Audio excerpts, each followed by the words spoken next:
My name is Wellison Jeffrey, and this is the Workers' Rights Platform. Now, a particular coach have been talking about the Mahaika Ovals, and he would have given a history as to what used to take place there. And you know, a day I went to take a beach bath. And when I reached down there, I would have seen the coach. And we would have talked about a number of issues.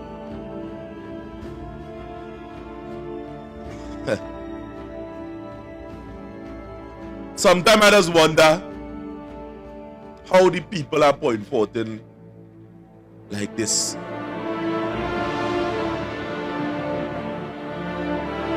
They're seeing what's going on.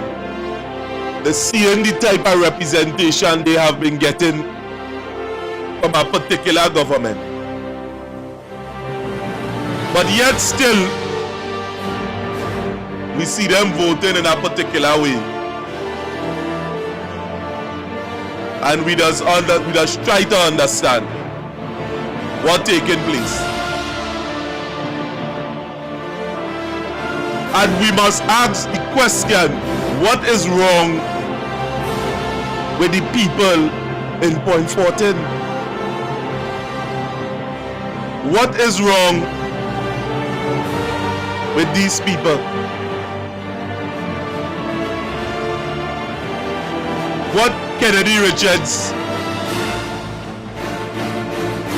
have done was agreed with the PNM government to throw people who are aspired in sports in Trinidad and Tobago, to put them out on the streets, to subject them to trading on the beach, in back road.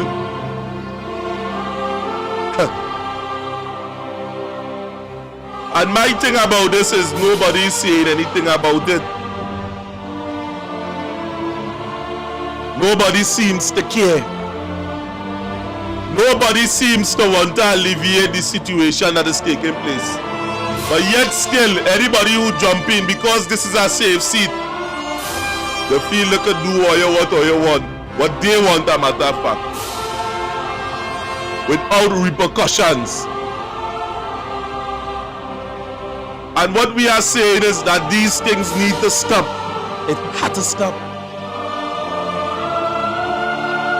And if we go band together and put a stop to it, heaven help us all.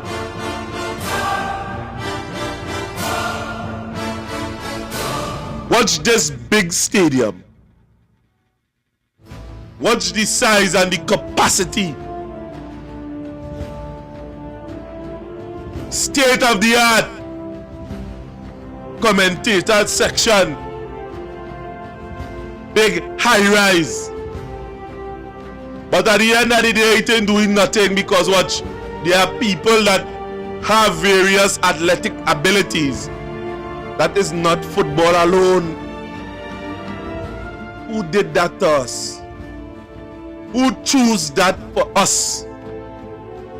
Because I'm sure the many of you in the Point Fortin area didn't choose that. Is that development and progress? Where is that?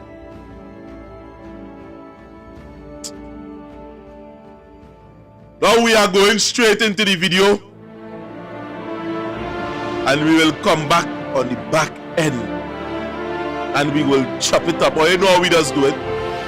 We have an interview with the coach, and we are coming back on the back end and we will chop this up.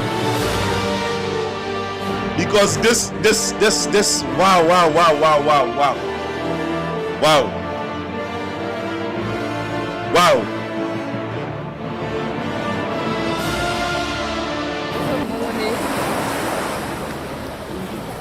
Right, coach.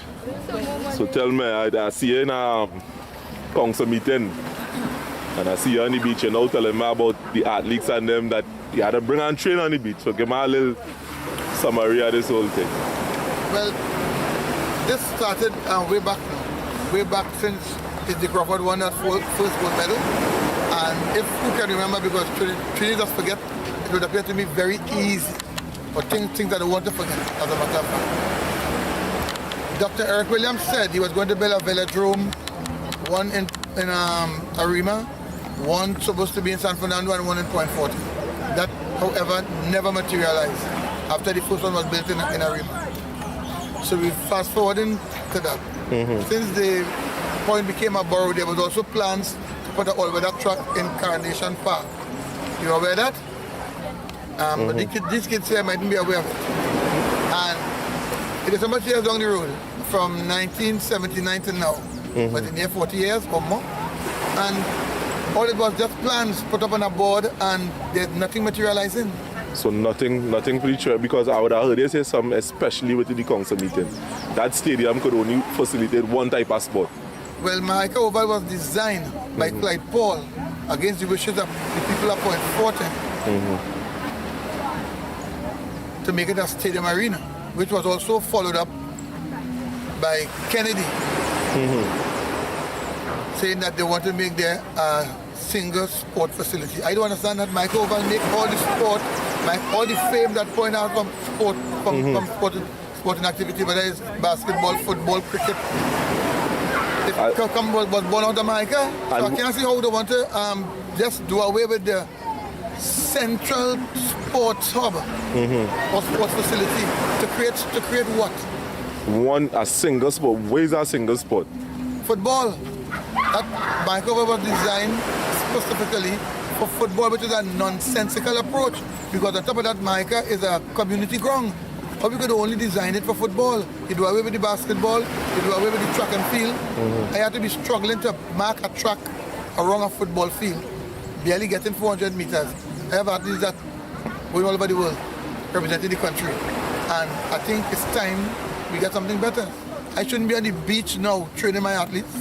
So all these years are athletes here? Yeah, training on the beach. Where does the running? Yes. Where is your name? And you just run here on the beach because the facilities here not facilitating here. Yeah, well, my overlap is a bit too wet right now. Because you see, at this stage, okay, Dream Richards, and they left because they were looking for a better area to train area. And Dream must come now and again. He would come and train with us still. Sometimes when he's in Trinidad at Micah Oval. That is mostly during the dry season time. And that can't work because track and field has gone to a place now where sport is an industry in general. And I think that in Trinidad and Tobago, they're taking things lightly. They're not inspiring the young ones that are coming up and coming out of school with the qualification to be a coach. They're studying food and nutrition, they're studying sports development, they're studying, some of them doing biomechanic, and all these things leading up to we getting the personnel or the expertise to build an industry. But the facilities are never adequate. Point Fortin don't have any. Manny Ramjan, the main stand is out of public use. It has been condemned. The National Stadium, as you know, out of use for the past, how much? 4 or 5 months. We have to be going to whatever game that was held in Tobago. How many games that Trinidadians could go in Tobago? And all these are things that the government not really taking into consideration. Into consideration. On top of that, I don't think the entries itself selling it properly to the government, that if these games are keeping in Tobago, you must subsidize the clubs going across there. I mean, how much going to Tobago for each athlete might cost about $1,200. A parent that send a child to school, whatever expenses they have now in this time, and still have to run into Tobago because of the lack of maintenance, and that is a governmental problem. What about this thing? You say something about government. What about the subventions? Did us give any subventions to the club or anything? No. we were attempting to buy some gym equipment a while ago, and I asked for $120,000 from the ministry. I got 40,000. So personal money had to be invested into that facility. We did buy the equipment, and we did open the gym. It's running now. So Okay. you get all the equipment. So if they only supply 40, or you had also raise the balance because 120. That's personal So money. so that $80,000 everybody had was put into that. That's personal money. And this is the kind of problem that we're having. But the buying the equipment was necessary because we used to train in that gym years prior to COVID-19, and it closed it down. We used to train there, and it was down for about 3-4 years, and we had nowhere to train to do any kind of weight training.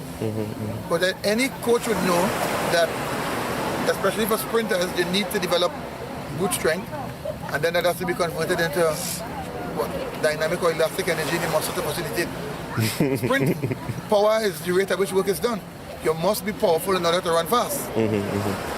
I know I can change in the middle of training, but I have one more question to ask. You see, people only know about, most of the people know about football, but there are a lot of other track and field. Just name a few of those, because I know about, I used to do long jump when I was young. I know about that. Okay, and although we are facilitated in Mahika partially, we can't do we can hardly do javelin, discuss, shot put, there's nowhere for that. Sometimes we do javelin a little bit, discuss when there's accommodation and the footballers not training. There's no long jump. We have probably just a few hurdles. There's no landing mat for high jump. So there's a lot of sports that we can excel in, but the equipment is not there. And I keep saying over and over again, I've seen the government run sports program.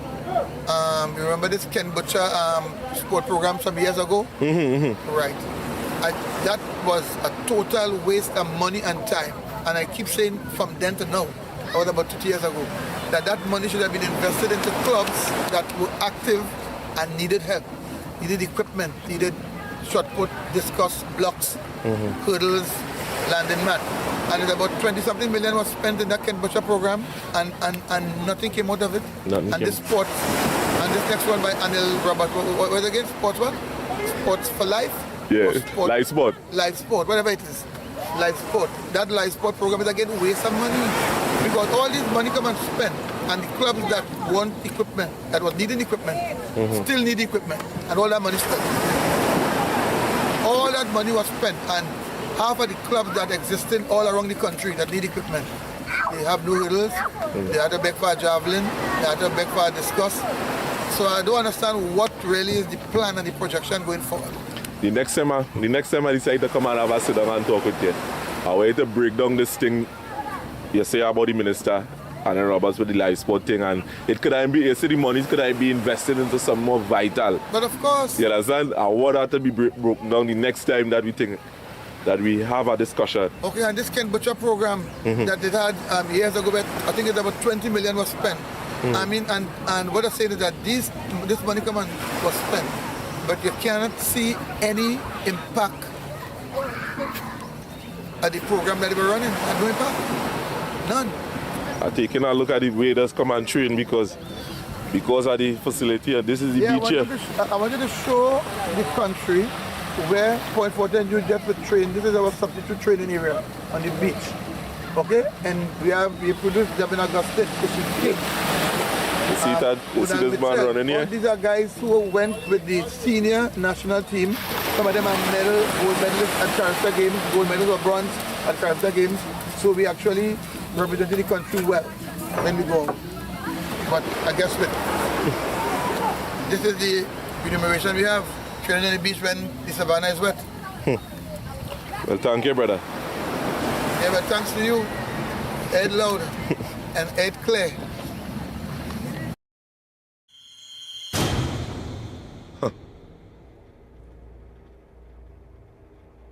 Or you see what people are subjected to. Or you see what the youths of the Point Fortin area are subjected to. And when we ask for an answer, when we ask for a reason as to why something like this had to happen in an area like Point Fortin. Now we investigating the stadium. Stadium, real nice state of the art.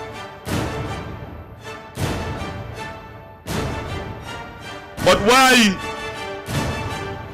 some of the youths and them at the resort, they have to be trained on the streets? What are we paying these government officials for? And this is the result of what we are having today.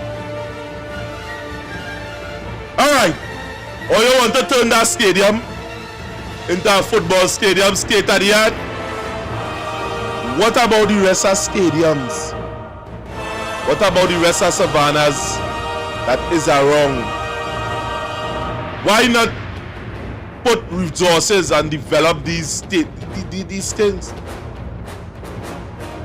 Like somehow you don't think of.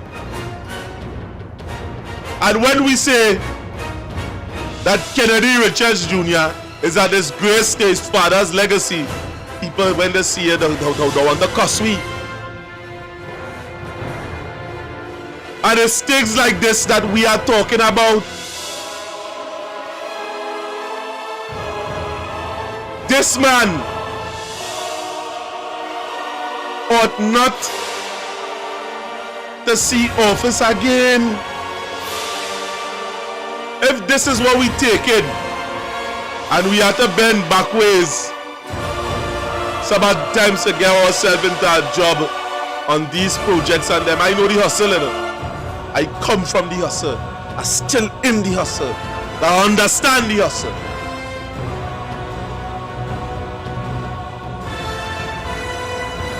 I could understand when there's a big man in it. But when it resort to little children,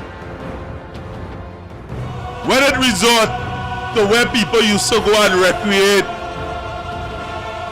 and nothing else is put into place, we have to talk about the incompetency of these government officials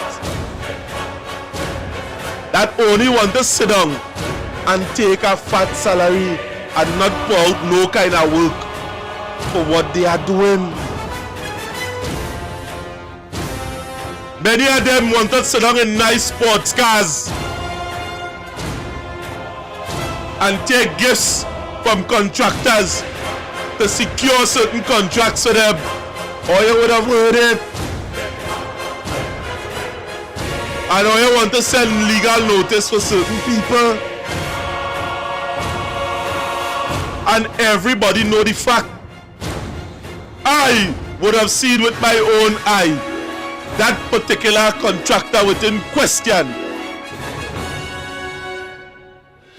Kennedy, and that individual was in close quarters. That's something I see with my eye.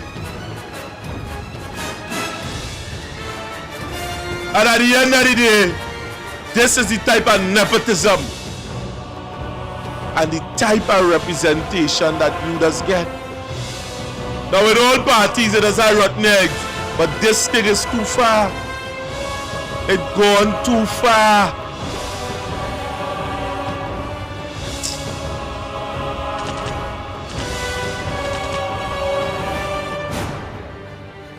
Now we are going to delve back into this story, and we are going to expose every corner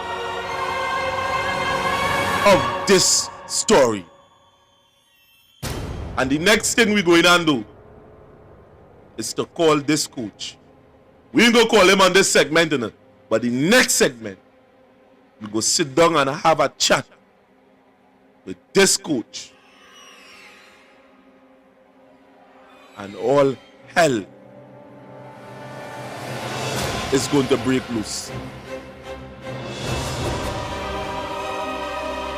My name is Wenderson Jeffrey, and this is the Workers' Rights Platform. Like, share, and subscribe. We ask for you to subscribe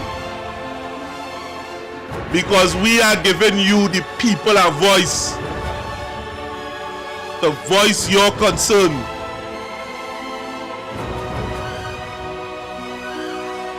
Don't pass up this opportunity. This is something that the politician fear.